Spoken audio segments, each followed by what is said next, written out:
সপ্তক সঙ্গীত একাডেমির ম্যাম শ্রীমতী সুমিতা দে মহাশয়াকে, তবলায় তন্ময় সরকার স্যারকে, রমেন বিশ্বাস মহাশয়কে এবং পারকাশনে গৌতম দাস মহাশয়কে।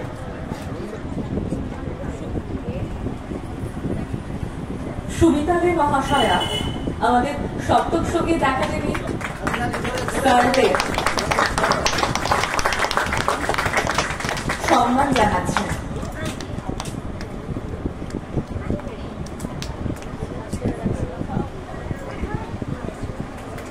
জোরে করতালি আশা করবো আমরা।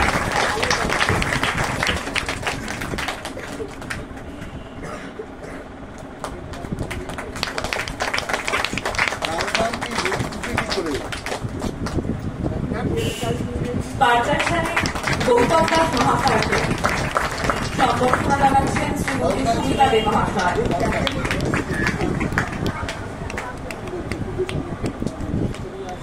কাছ থেকে পরম কাব্যে ছিল সম্ভবত রবীন্দ্রনাথের বসন্ত নাটিকাটি নজরুলকে উৎসর্গ করা।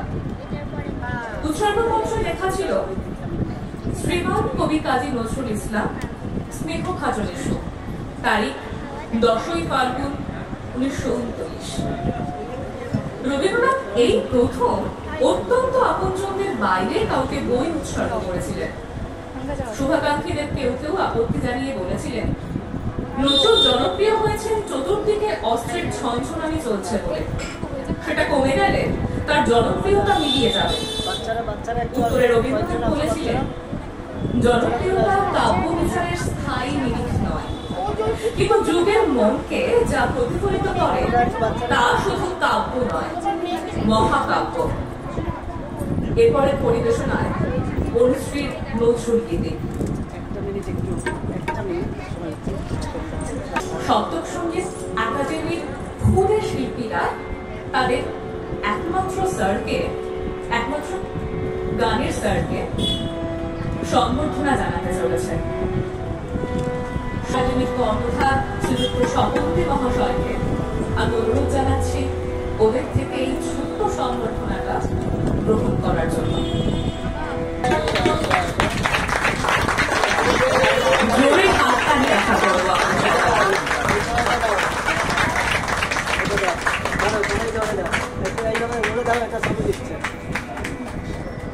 আরেকটু জোরে করতালি কিন্তু আমরা করে দিতে পারি।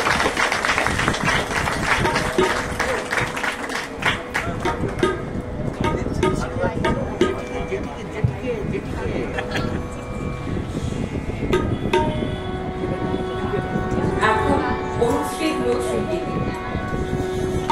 নমস্কার।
Shoni no share, poro gojona.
Dipak Das মহাশয়কে শ্রীযুক্ত দীপক দাস মহাশয় সম্বর্ধনা জানাচ্ছে সপ্তক সঙ্গীত একাডেমির এক ছাত্রী অনুশ্রী। এটা জোরে করতালি চাই। আমরা অনুরোধ করব প্রথম আলোর কর্ণধার শ্রীযুক্ত দীপক দাস মহাশয়কে কিছু বলার জন্য। শুভ সন্ধ্যা। সত্যি মনটা ভরে গেল অনুশ্রী, কেননা ও গানটা ভালো গাইবে। ওর নামের মানেটাই হচ্ছে সুন্দর এবং শুভ। যে সুন্দর এবং শুভ সে তো ভালো গাইবেই। যাই হোক, আজকের এই মহতী সন্ধ্যায় দুই কবিকে আমার প্রণাম জানিয়ে ছোট্ট একটি কিছু বলবার চেষ্টা করছি। আসলে প্রণামের মধ্য দিয়ে তাদেরকে স্মরণ করা, সঙ্গীতের মধ্য দিয়ে তাদেরকে স্মরণ করা, নৃত্যের মধ্য দিয়ে তাদেরকে স্মরণ করা কিছুই না, তাদের জীবনবোধ, তাদের আদর্শ আমরা হৃদয়ে সঞ্চিত করে আমরা এগিয়ে চলেছি আগামী পথে, এগিয়ে চলব। সেই শিক্ষাই ওনারা আমাদের দিয়ে গেছেন। আমি একটু অন্য প্রসঙ্গে বলছি, সপ্তক প্রসঙ্গে। সপ্তক যার কর্ণধার স্বপন দে। স্বপনের সাথে আমার পরিচয় প্রায় 43 বছর, 80-র দশক থেকে। খুব কাছ থেকে ওর সংগ্রামটা দেখেছি, ওর লড়াইটা দেখেছি। লড়াইটা কিসের? জীবনচর্যা তো আছে, পাশে পাশে সঙ্গীতের প্রতি যে অনুরাগ, সঙ্গীতের প্রতি যে ভালোবাসা, তা কিন্তু বজায় রেখেছে। এবং বজায় রেখেছে বলেই আজকে 2025 সালে এসে এই সুন্দর একটি সন্ধ্যায় আমরা মিলিত হয়েছি এই ছাদের তলে। ওর এই চিন্তা ভাবনা এবং সুন্দরভাবে আমি দেখছিলাম যেটা, যে আমরা প্রায়শই একটা কথা বলি যে একজন ভালো সঙ্গীত শিল্পী হতে গেলে সবার আগে একজন ভালো মনের মানুষ হওয়া দরকার। স্বপন সত্যি একজন ভালো মনের মানুষ, এবং তা যে ও ছাত্রছাত্রীদের মধ্যে সঞ্চারিত করতে পেরেছে তা কিন্তু প্রতিটি পদক্ষেপে আমরা অনুধাবন করছি। এবার আসি একটু সপ্তক প্রসঙ্গে, একটু অন্যভাবে বলি, একটু মজা করেই বলি আর কি। তো ধরুন বিয়ের আয়োজন হয়েছে, বিয়েতে তত্ত্ব, ব্যান্ড বাজনা, খাওয়া দাওয়া সব কিছু তৈরি। এবার বিয়ের সময় দেখা গেল পাত্রপাত্রী নেই। ব্যাপারটা সেরকমই সপ্তকের ক্ষেত্রে। সপ্তক দীর্ঘ, আপনারা প্রত্যেকে অনেকে হয়তো জানেন যে আমি একটি অনুষ্ঠান সম্প্রচারিত করি, পরিচালনা করি। সেখানে সপ্তককে অনুষ্ঠান করবার জন্য আমি প্রায় 2-3 বছর ধরে পেছনে লেগে আছি, কিন্তু আজ অবধি সপ্তকের বা স্বপনের সময় হলো না সেখানে গিয়ে অনুষ্ঠান পরিবেশন। তো এই আক্ষেপটা নিয়ে হয়তো আজকে আমি বিদায় নেব, জানি না আগামী দিনে হবে কিনা। তবে ব্যক্তিগতভাবে আমি অনুশ্রীকে আমন্ত্রণ জানালাম প্রথম আলো অনুষ্ঠানে অংশগ্রহণ করবার জন্য। অনুশ্রীর গানে এতটাই আমার ভালো লেগেছে। হ্যাঁ, এর আগেও গিয়েছি। সুনিষ্কা প্রথম আলোর শিল্পী একজন, আজকে অনেকদিন বাদে দেখা হলো, মাঝখানে অনেকটা গ্যাপ পড়ে গেছে। তো যাই হোক, এখানে এসে এটাই প্রাপ্তি হয় যে ভালো ভালো কিছু গান শোনা যায়, ভালো ভালো কিছু মত বিনিময় করা যায়। যেমন শ্রদ্ধেয় ডাক্তারবাবু এখানে উনি অনুষ্ঠান পরিবেশন করলেন এবং ওনার আন্তরিক উপস্থাপনা, মানে নিজেকে অনেক সময় ভাবি যে প্রচণ্ড খুব বয়স হয়ে গেছে, কিন্তু ওনাকে দেখে মনে হচ্ছে যে না, এখনো অতটা বয়স হয়নি, এখনো বোধহয় একটু লড়াই চালিয়ে যেতে পারবো। তো লড়াই জারি থাক, আপনাদের লড়াই জারি থাক। আমরা সবাই মিলে এই দুঃসময়ে, আমাদের চারপাশের সময়টা ভীষণ অস্থির সময়, এই অস্থির সময়ে এই ধরনের অনুষ্ঠান উদযাপন করা, এই ধরনের অনুষ্ঠানের মধ্য দিয়ে নিজেদেরকে এগিয়ে নিয়ে যাওয়া, এটা ভীষণভাবে জরুরি। আর আরেকটি বিষয় একটু বলবো, ভালো লাগার বিষয়, সেটা হচ্ছে অধিকাংশ শিল্পীকেই দেখলাম যে না দেখে তারা গাইছে। এটা কিন্তু একটা পজিটিভ দিক।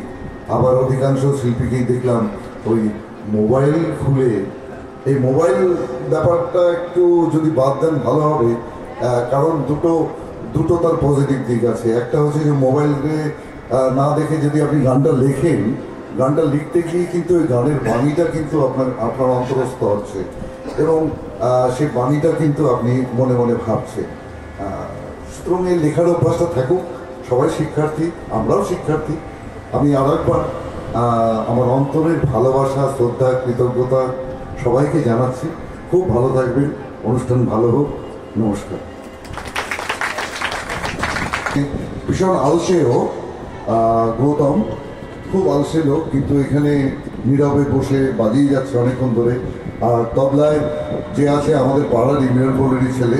আর আরেকজনের কথা না বললে পরবর্তীতে দেখলে হয়তো আমাকে বলবে যে আঙ্কেল আমার কথাটা বললেন না, সে হচ্ছে আজকের এই অনুষ্ঠানটি সুন্দরভাবে সঞ্চালনা যে করছে, ওর নামটা আমি জানি না। হ্যাঁ, অনুষ্কা দিয়ে। অনুষ্কা খুব সুন্দর, বাচন ভঙ্গিটা অপূর্ব, ভীষণ ভালো এক্সপ্রেশন, যেটা বাচন ভঙ্গি ভালো। তুমি কাজ করো, কারণ আমরা তো এই গলা নিয়েই কাজ করি, সুতরাং তোমার বাচন ভঙ্গিটা আমাকে ভীষণভাবে কাজ করেছে আর কি। এগিয়ে যাও, ভবিষ্যতে তোমার সাথে কাজ করবার ইচ্ছা রইল। ঠিক আছে, ধন্যবাদ। সম্পূর্ণ অনুষ্ঠানটি সঞ্চালনার দায়িত্বে ছিল অনুষ্কা দেব। বর্তমানে অনুষ্কা আকাশবাণীতে যুব বিভাগের সঞ্চালিকা। তাকে আমরা এখন সংবর্ধনা জানাচ্ছি। সংবর্ধনা জানাতে মঞ্চ